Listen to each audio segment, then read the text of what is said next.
من الشيطان الرجيم. بسم الله الرحمن الرحيم. وإذ يعدكم الله إحدى الطائفتين أنها لكم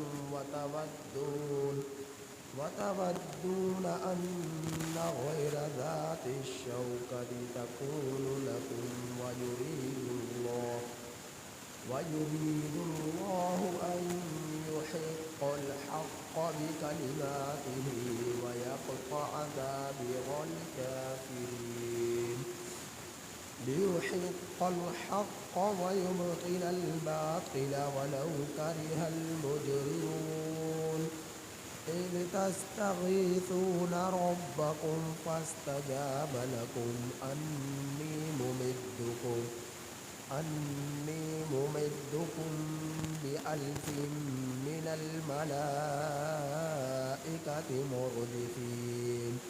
وما جعله الله إلا بشرى ولتطمئن به قلوبكم وما النصر إلا من عند الله إن الله عزيز حكيم.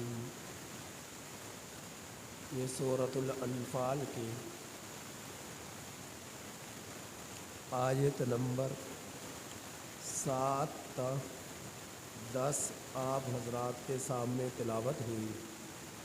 ان آیات کریمہ کا ترجمہ یہ ہے: وَإِذْ يَعِدُكُمُ اللَّهُ، اور جس وقت تم سے وعدہ کیا اللہ نے، احدی الطائفتین، دو گروہوں میں سے ایک کا، انہا لکم، بے شک یہ تمہارے لیے ہے، وتودون، اور تم پسند کرتے تھے، ان غیر ذات الشوکۃ، کہ جو کاٹنے والا نہیں ہے، تکون لکم، وہ ہو جائے تمہارے لیے، ویرید اللہ، اور اللہ تعالیٰ چاہتے تھے کہ ان یحق الحق، کہ حق کو ثابت کر دیا جائے، بکلماتہ، اپنے فیصلوں کے ساتھ. اللہ تعالیٰ چاہتے تھے کہ حق کو ثابت کر دے اپنے فیصلوں کے ساتھ. وَيَقْطَعَ دَابِرَ الْكَافِرِينَ، اور کاٹ دے کافروں کی جڑ. لِيُحِقَّ الْحَقَّ، تاکہ ثابت ہو جائے حق، تاکہ حق کو ثابت کر دیا جائے. وَيُبْطِلَ الْبَاطِلَ، اور باطل کو مٹا دیا جائے. وَلَوْ كَرِهَ الْمُجْرِمُونَ، اور اگرچہ مجرمین ناپسند کریں. اِذْ تَسْتَغِيثُونَ رَبَّكُمْ، جس وقت تم فریاد کر رہے تھے اپنے رب سے. فَاسْتَجَابَ لَكُمْ، تو اس نے تمہاری دعا کو قبول کر لیا، تمہاری فریاد کو قبول کر لیا. انی ممدکم، بے شک میں تمہاری مدد کروں گا، بِأَلْفٍ مِّنَ الْمَلَائِكَةِ مُرْدِفِينَ، 1000 فرشتوں کے ساتھ جو ایک دوسرے کے پیچھے آئیں گے، جو لگاتار آنے والے ہوں گے. وَمَا جَعَلَهُ اللَّهُ، اور نہیں بنایا اس کو اللہ نے، إِلَّا بُشْرَى، مگر خوشخبری. وَلِتَطْمَئِنَّ بِهِ قُلُوبُكُمْ، اور تاکہ مطمئن کر دے اس کے ذریعے تمہارے دلوں کو. وَمَا النَّصْرُ، اور نہیں ہے مدد، الا من عند اللہ، مگر اللہ ہی کے پاس، ان اللہ، بے شک اللہ تعالی، عزیز، زبردست، حکیم، حکمت والے۔ غزوہ بدر کا تذکرہ چلا آ رہا تھا۔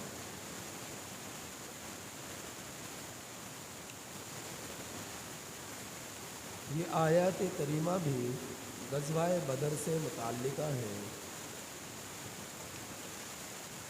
مکہ مکرمہ زرخیز علاقہ نہ تھا، پہاڑی علاقہ تھا۔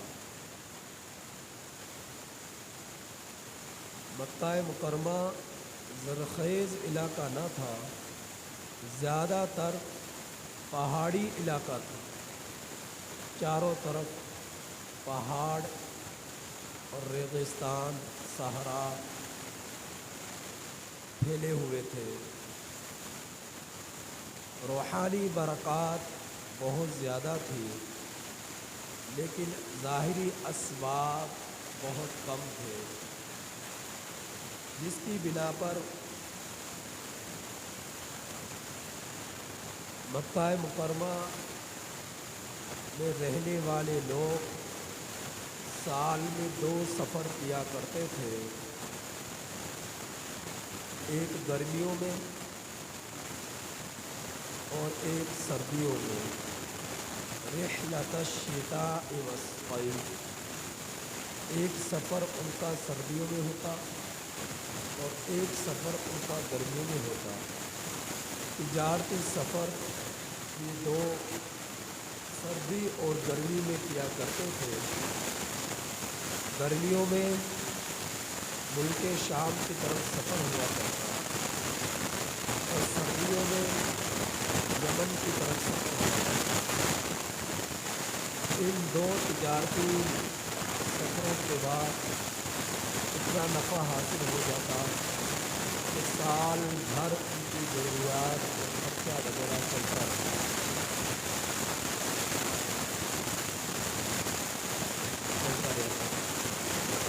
جب تک مسلمان مکہ المکرمہ میں تھے تو مشرکوں نے، کافروں نے مسلمانوں کو بہت ستایا، پریشان کیا، تکلیفیں پہنچائی، زخم پہنچایا، یہاں تک کہ مجبور کر دیا ہجرت کی طرف۔ ہجرت کر مسلمان مدینہ المنورہ چلے گئے۔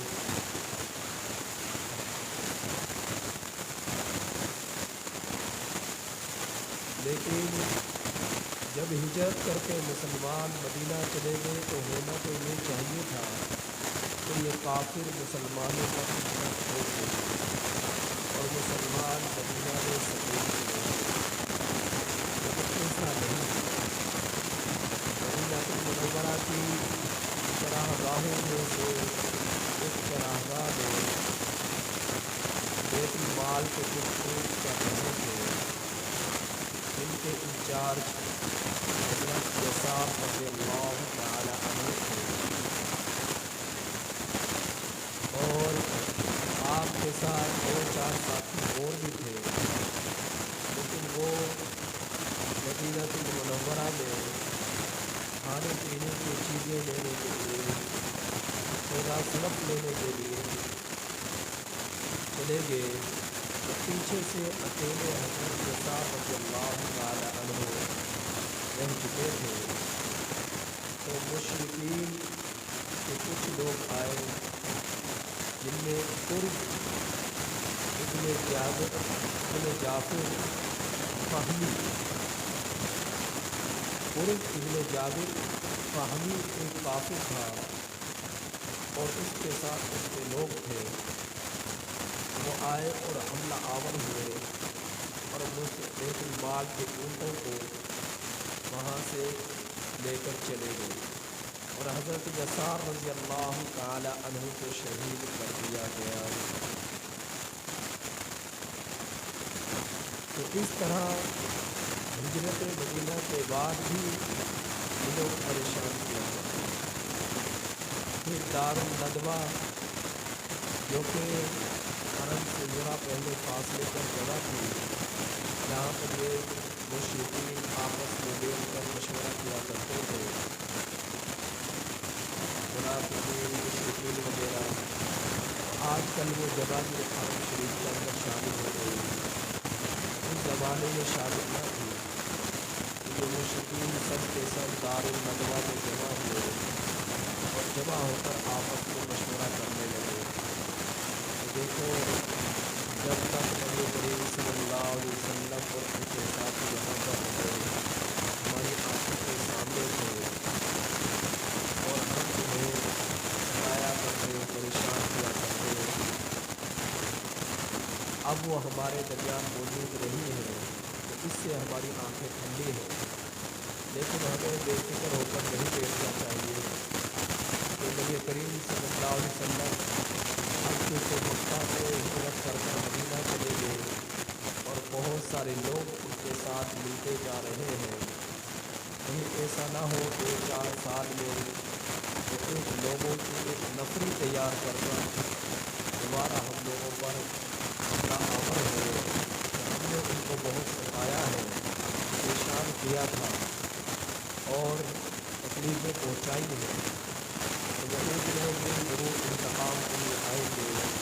یہ کافر لوگ آپس میں بیٹھ کر مشورہ کریں، تو پھر کہنے لگے کہ اس مرتبہ جو ہمارا تجارتی قافلہ جائے گا، اس میں سے ہم میں سے کوئی بھی ایسا نہ ہو کہ جس کا مال اس تجارتی قافلے پر نہ لگے، اور اس مرتبہ اس تجارت کے ذریعے جتنا بھی نفع حاصل ہوگا سارا کا سارا ہم نے صدقے کے طور پر استعمال کرنا ہے، اور اس تمام پیسے پر ہم مسلمانوں کے خلاف جنگ کرنے کے لیے ہتھیار خریدیں گے، اسلحہ خریدیں گے۔ ان تمام چندے کے پیسوں سے یہ کافر لوگ آپس میں مشورہ کر رہے ہیں، سب نے اس رائے پر اتفاق کیا اور رضامند ہوئے کہ جو خود اس تجارتی قافلے میں جانا چاہے خود جائے، جو خود نہیں جا سکتا بطور وزارت کے کسی اپنے ساتھی کو بھیجے، پیسے دے کر کہ وہ اس تجارتی قافلے میں جائے اور تجارت کرے۔ اور ہوتا یہ تھا، جب یہ لوگ مکہ سے سفر کر کر یمن اور شام کی طرف تجارت کے لیے جایا کرتے تو زیادہ تر کافر اور یہود مشرکین کی تعداد تھی، لیکن ان کے دلوں میں کعبۃ اللہ کی عظمت تھی اور یہاں کے لوگوں سے محبت تھی۔ جب یہ لوگ تجارت کے غرض سے وہاں جایا کرتے تو وہ لوگ بطور برکت کے یہاں کی چیزیں خریدا کرتے تھے کہ کعبۃ اللہ کے پاس سے یہ لوگ آئے ہیں، اور کعبۃ اللہ کی ہر ایک کے دل میں عظمت تھی، احترام تھا۔ جیسا کہ آپ بہت سارے بیانات میں سن چکے ہیں کہ مشرک لوگ بھی کعبۃ اللہ میں کا ادب و احترام کیا کرتے، حاجیوں کو پانی پلایا کرتے، زائرین کے مہمان نوازی کیا کرتے، خوب خدمت گزار تھے، ستو وغیرہ پلایا کرتے تھے۔ جب کعبۃ اللہ کے پاس لوگ آیا کرتے زیارت کے لیے، طواف کے لیے، حج کے لیے، زیارت کے لیے، تو وہاں پر آیا کرتے تو بڑی خدمت کیا کرتے، اور اب اس خدمت کو اپنی میں سعادت سمجھتے، ادب و احترام تھا۔ تو جب یہ لوگ وہاں جاتے تو وہاں یمن اور شام کے لوگ ان کا اس قدر احترام کرتے، محبت کرتے، اور ان سے مہنگے داموں یہاں کے ان کے قافلے والوں سے تجارت کا سامان خریدتے اور انہیں سستے داموں اپنا سامان ان کے ہاتھوں بیچتے اور اپنی اسے برکت کا ذریعہ سمجھتے۔ ان کے خوب مہمان نوازی کیا کرتے، ان کے لیے چارپائیاں لگواتے، ان کو فری میں رہائش گاہیں دیتے اور ان کی جو ہے مہمان نوازی کیا کرتے، خوب ان کے خاطر تواضع کی جاتی تھی۔ تو اس اعتبار سے اس قافلے میں جو لوگ تیار ہوئے تھے جانے کے لیے وہ تقریباً 60 تھے، اور ان کے سربراہی جو اس قافلے کو کر رہے تھے وہ حضرت ابو سفیان رضی اللہ تعالیٰ عنہ تھے، جو کہ اس وقت رضی اللہ تعالیٰ عنہ نہیں بنے تھے، یعنی مسلمان نہیں ہوئے تھے۔ تو یہ بعد میں مسلمان ہوئے، تو اس تجارتی قافلے کے لیڈ حضرت ابو سفیان رضی اللہ تعالیٰ عنہ کر رہے ہیں۔ یہ تجارتی قافلہ شام میں پہنچا ہے اور بہت بڑے نفع کے ساتھ واپس ہوتا۔ تو جب یہ تجارتی قافلہ گیا تو اس میں تقریباً لوگوں کا جو پیسہ لگا وہ 50,000 دینار تھے۔ 60 لوگوں کا جو قافلہ تھا 50,000 دینار تھے، اور جو ہے 1,000 کے قریب ان کے پاس وہ اچھی چیزیں تھیں جن کو بیچنے کے لیے گئے، سواریاں وغیرہ سب کچھ شامل کر کر۔ تو یہ جب تجارتی قافلہ واپس لوٹ رہا، نبی کریم صلی اللہ علیہ وسلم کے علم میں یہ بات آئی، مسلمانوں کے علم میں یہ بات آئی کہ یہ کافر لوگ ہمارے خلاف منصوبہ بندی کر رہے ہیں، منصوبہ بنا رہے، سازشیں رچ رہے، تو مسلمانوں کا نام کس طرح مٹا دیا جائے، ان کو ختم کر دیا جائے، ان سے جنگ کی جائے، لڑائی کی جائے۔ تو اسی غرض سے انہوں نے اس مرتبہ تجارت قافلے کو شام میں روانہ کیا ہے، اور وہ سارا کا سارا تجارتی نفع ہم لوگوں کے خلاف استعمال ہوگا، ہتھیار خریدے جائیں گے۔ نبی کریم صلی اللہ علیہ وسلم کے علم میں یہ ساری بات آ چکی۔ تو نبی کریم صلی اللہ علیہ وسلم نے حضرات صحابہ کرام رضی اللہ تعالیٰ عنہ اجمعین سے مشورہ کیا، تو مشورے میں یہ ساری بات آپ حضرات پہلے سن چکے کہ 313 مسلمان میدان جنگ کے لیے، جہاد کے لیے نکلے۔ اس سے پہلے جس حضرت یسار رضی اللہ تعالیٰ عنہ کو جب شہید کر دیا گیا، تو اس سے پہلے جس تکلیفیں مسلمانوں کو دی جاتی، اس وقت تک حکم یہ تھا کہ کہ بس اپنے ہاتھوں کو روکے رکھو اور نماز کو قائم کرو۔ لیکن جب غزوہ بدر کا موقع آیا اور ان لوگوں کی سازشیں دن بدن بڑھتی گئی، مسلمانوں کو ستایا گیا، پریشان کیا گیا، اور پھر مسلمانوں کو ختم کرنے کے لیے ان لوگوں نے اس سال بھی تجارتی قافلے کو شام کی طرف روانہ کیا، جس کا سارا نفع مسلمانوں کے خلاف استعمال ہونا تھا، ہتھیار خریدے جانے تھے۔ تو اس وقت اللہ نے قرآن کریم کی اس آیت کو اتارا، اُذِنَ لِلَّذِينَ يُقَاتَلُونَ بِأَنَّهُمْ ظُلِمُوا، کہ قتال کی اجازت دے دی گئی ان لوگوں کو جن پر اب تک ظلم کیا جا رہا تھا، اور فرمایا کہ اگر تمہاری تعداد کم ہے تو یہ نہ سمجھنا کہ تم تنہا ہو، وَإِنَّ اللَّهَ عَلَىٰ نَصْرِهِمْ لَقَدِيرٌ، بے شک اللہ کی مدد ان لوگوں کے ساتھ ہے۔ جب اللہ کی مدد ان لوگوں کے ساتھ ہے تو کیا قلت ہے، کیا کم سامان ہے، کیا بے سامانی کا عالم ہے، اس کی کوئی فکر نہیں، کیونکہ اللہ کی ذات تمہارے ساتھ ہے۔ تو اسی یقین و توکل اور بھروسے پر، مدد و نصرت کی امید پر کہ اللہ کی مدد ہمارے ساتھ ہے، اللہ کی ذات ہمارے ساتھ ہے، تو مسلمان 313 جو ہے ابو سفیان کے قافلے کے طرف روانہ ہوئے، تاکہ ان کی اس طاقت کو توڑا جائے اور کافروں مشرکوں کے غرور کو خاک میں ملایا جائے۔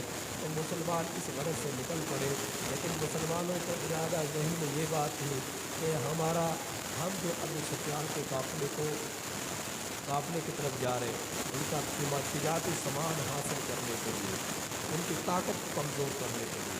اور مسلمانوں کے ذہن میں یہ تھا کہ یہ جنگ کوئی ایسا جنگ کا مرحلہ نہیں آئے گا، یہ تو تجارتی قافلہ ہے، ان سے کیا جنگ کرنی، بغیر جنگ کے ہی ان لوگوں سے مال حاصل کر لیا جائے گا، ان کی طاقت کو کمزور کر دیا جائے گا۔ لیکن اللہ کو کچھ اور ہی منظور تھا۔ ادھر مسلمان نکل پڑے اور ادھر جو ہے ابو سفیان کے علم میں یہ بات آ گئی کہ مسلمان ہمارا تعاقب کرتے ہوئے مدینہ المنورہ سے نکل چکے ہیں۔ مدینہ المنورہ سے یہ بدر کا مقام تقریباً 311 کلو میٹر کا ہے۔ 311